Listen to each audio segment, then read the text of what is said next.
Bismillah, hayakum jami'an. Assalamualaikum warahmatullahi wabarakatuh.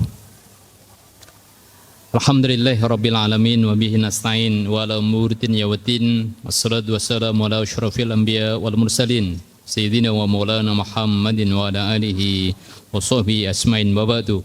Alhamdulillah, jamaah sekalian yang dirahmati Allah, setelah salat zuhur berjamaah, alhamdulillah kita bisa duduk sejenak dalam majelis ilmu yang fadilah dan keutamanya luar biasa tak terbilang. Jemaah sekalian, pada kesempatan kali ini kita insyaallah duduk dalam majelis ilmu untuk membahas As-Sirah An-Nabawiyah. Pengenalan kita kepada manusia yang paling mulia, yakni Rasulullah Muhammad SAW dalam perjuangannya.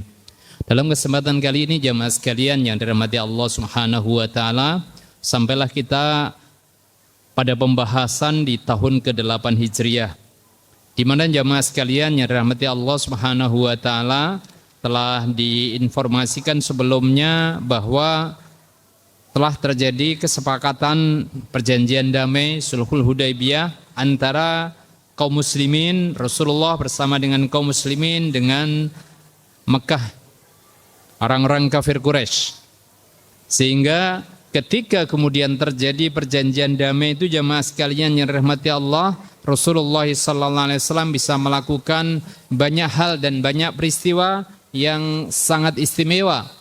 Di antaranya pada waktu itu kemudian Rasulullah SAW pada pembahasan sebelumnya sudah bisa mengalahkan Yahudi, di mana Yahudi itu jamaah sekalian yang dirahmati Allah, di 3 kaum Yahudi besar di Madinah sudah terusir karena perilaku mereka yang menyelisihi kesepakatan perjanjian damai di Madinah, sehingga akhirnya mereka semuanya diusir.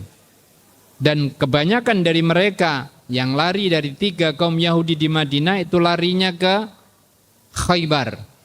Dan Khaybar kemarin kita sudah bahas bahwa oleh Rasulullah SAW salah satu tempat yang menjadi jujukan dari orang-orang Yahudi yang lari dari Madinah kemarin, kemudian mereka melawan Madinah itu dari Khaybar. Dan alhamdulillah, alhamdulillah Rasulullah memberikan teladan yang mulia dan utama kepada kita dan menjadi pelajaran berharga bagi kaum muslimin sampai saat ini bahwa sesungguhnya orang Yahudi itu dalam tanda kutip itu pengecut. Sehingga kemarin dalam bahasan Khaybar itu dengan relatif mudah dikalahkan oleh kaum muslimin atas pimpinan Rasulullah SAW. Karenanya jemaah sekalian yang rahmati Allah, menegaskan kembali pelajaran berharga dari pembahasan sebelumnya bahwa ternyata sesungguhnya Yahudi yang banyak sekali ya dipublikasikan spiritnya, semangatnya, kemudian persenjataannya dan sebagainya, boleh jadi iya, boleh jadi banyak, tetapi ternyata mereka dengan mudah dikalahkan oleh kaum muslimin. Sampai sekarang ini pelajaran jamaah sekalian rahmati Allah cukup penting menjadi pelajaran berharga kepada kita semuanya, seluruh kaum muslimin di dunia, apalagi kita kaum muslimin di Indonesia harus mendapatkan pelajaran berharga dari peristiwa Khaybar itu, bahwa ternyata Yahudi sekarang ini mereka juga mengalami kekalahan yang luar biasa melawan kaum muslimin di Palestina. Karena itu jamaah sekalian yang rahmati Allah, insya Allah kita sudah bahas dengan detail pada pembahasan kemarin, dan pada kali ini kita membahas manfaat yang luar biasa didapatkan oleh kaum muslimin dengan kekalahan dari kaum Yahudi termasuk Khaybar, dan sekaligus orang-orang bersama dengan orang-orang kafir Quraisy itu telah terjadi perjanjian damai. Pelajaran pertama jamaah sekalian yang dirahmati Allah Subhanahu wa taala, inilah sesungguhnya misi Islam ketika diturunkan oleh Allah lewat Rasulnya Muhammad sallallahu alaihi wasallam itu, wa ma arsalnaka illa rahmatan lil alamin. bahwa Islam itu diutus untuk menghadirkan kasih sayang di antara manusia.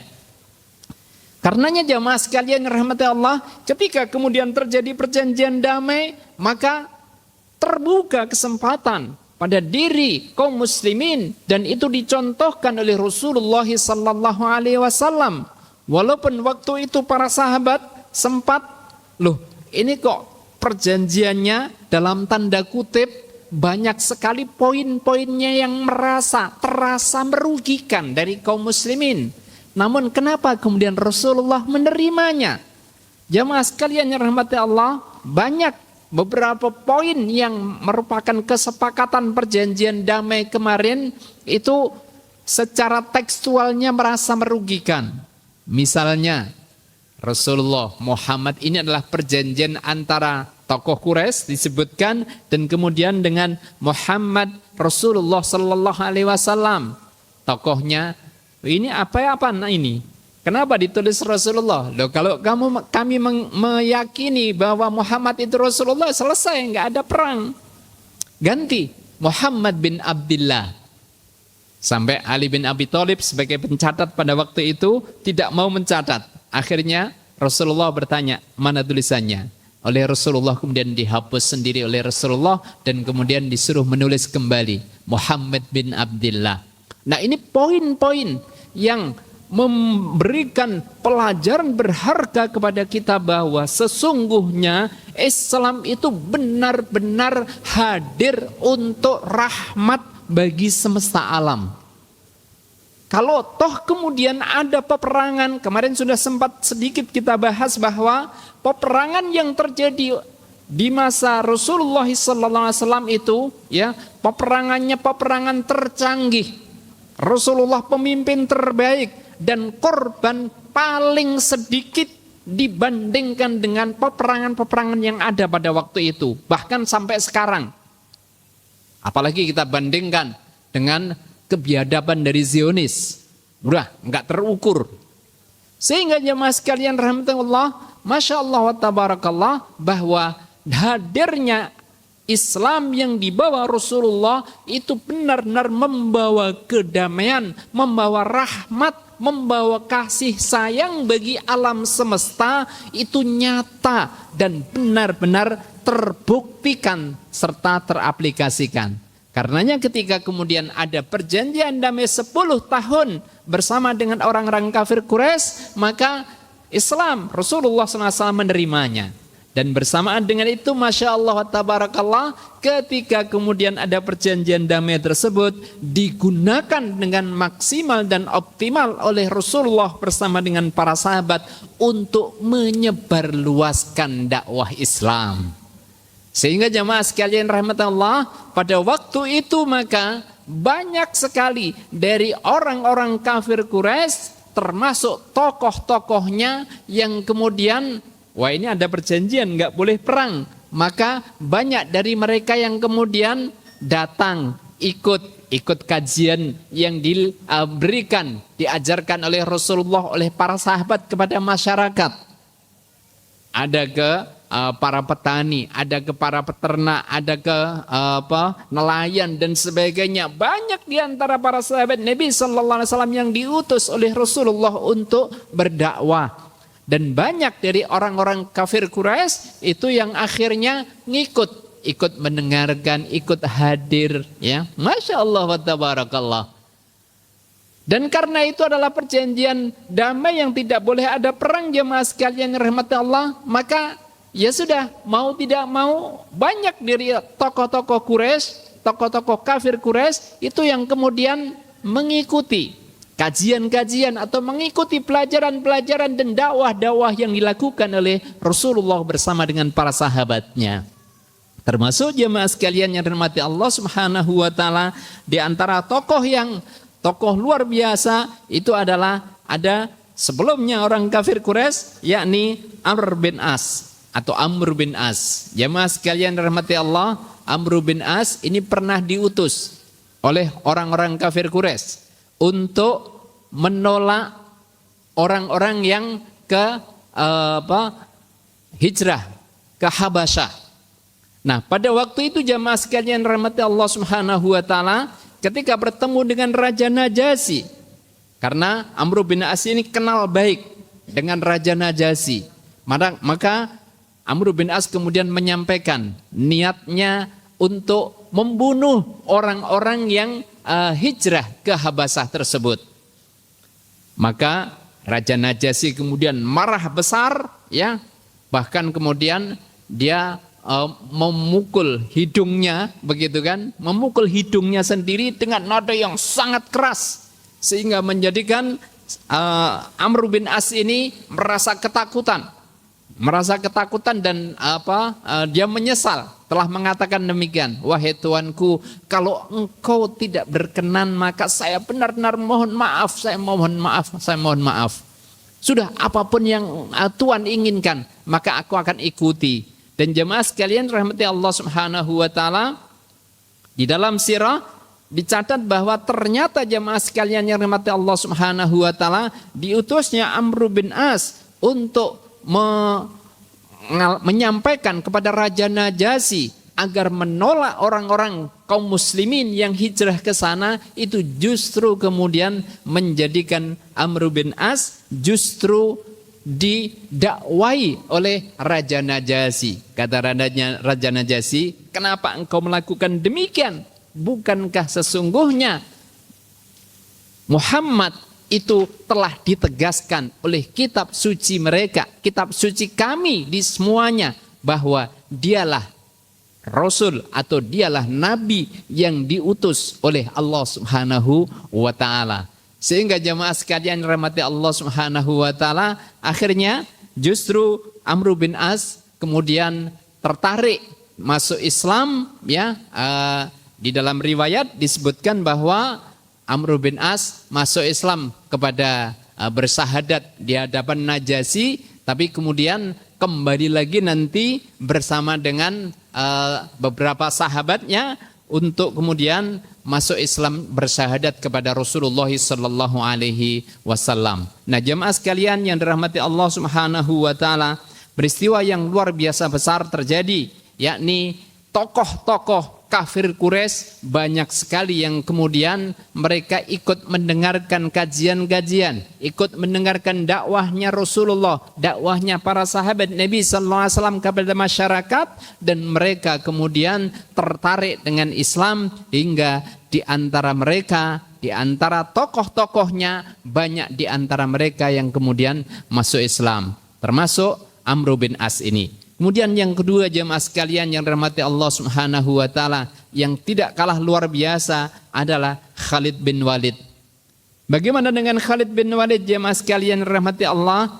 Kalau Amr bin As, ya, awalnya bermaksud untuk membunuh atau kemudian, ya, membujuk Raja Najasyi agar menolak orang-orang muslim yang hijrah ke Habasyah, tetapi justru sebaliknya, ya, Amr bin As justru kemudian diperintahkan untuk sebaiknya engkau mengikuti saja kepada nabimu itu, ya, karena dia adalah nabi sebagaimana disebutkan di dalam kitab suci kita semuanya.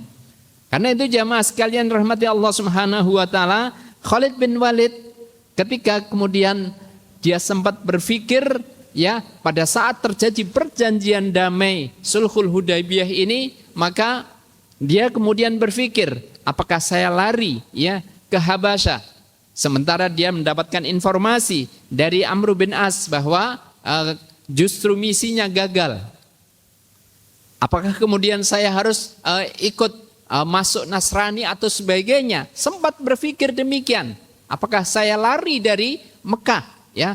Karena kemungkinan besar kaum muslimin ini yang akan kemudian menang, bisa mengalahkan orang-orang kafir Quraisy. Karena itu jamaah sekalian rahmati Allah Subhanahu wa taala, Khalid bin Walid kemudian sudah berpikir untuk apakah kemudian keluar dari Mekah atau kemudian keluar dari Arab, keluar dari Mekah, dari Madinah, atau justru kemudian mereka kemudian dia kemudian sebaliknya. Alhamdulillah, alhamdulillah, Allah berikan hidayah ke dalam hati Khalid bin Walid.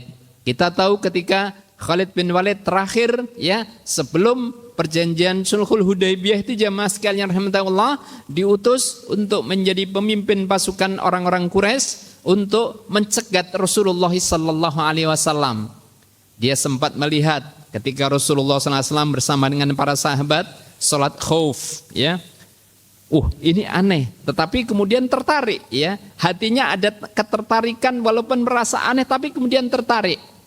Ini sholat tapi kok masih aman, artinya tidak bisa dimusuhi, tidak bisa diserang oleh musuh ya. Dengan sholat khauf yang telah ditetapkan oleh Rasulullah SAW dan seterusnya, ketertarikan itu semakin dalam ketika kemudian beberapa kali dia menghadiri kajian-kajian atau dakwah-dakwah yang dilakukan oleh Rasulullah bersama dengan para sahabatnya kepada masyarakat pada waktu itu.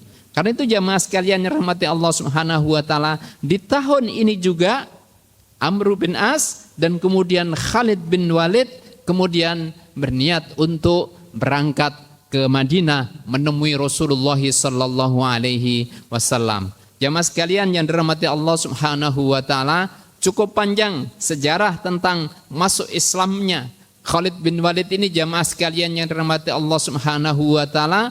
Secara ringkas bahwa Khalid bin Walid kemudian mendapatkan hidayah Allah Subhanahu wa taala ketika kemudian berangkat bersama ke Madinah menghadap Rasulullah sallallahu alaihi wasallam, kemudian dia bersyahadat kepada Nabi sallallahu alaihi wasallam dan kemudian diterima dengan sangat baik oleh Rasulullah sallallahu alaihi wasallam dan sekaligus menjadi pelajaran berharga kepada kita kalau seandainya wallahu a'lam bishawab ya, nabinya Islam itu bukan Rasulullah Muhammad sallallahu alaihi wasallam, wallahu a'lam bishawab. Orang seperti Khalid, orang seperti Amr bin As itu kemudian ketika minta maaf dan kemudian mau masuk Islam diterima atau tidak, wallahu a'lam bishawab. Tetapi jemaah sekalian rahmati Allah, inilah luar biasa indahnya akhlak Rasulullah sallallahu alaihi wasallam.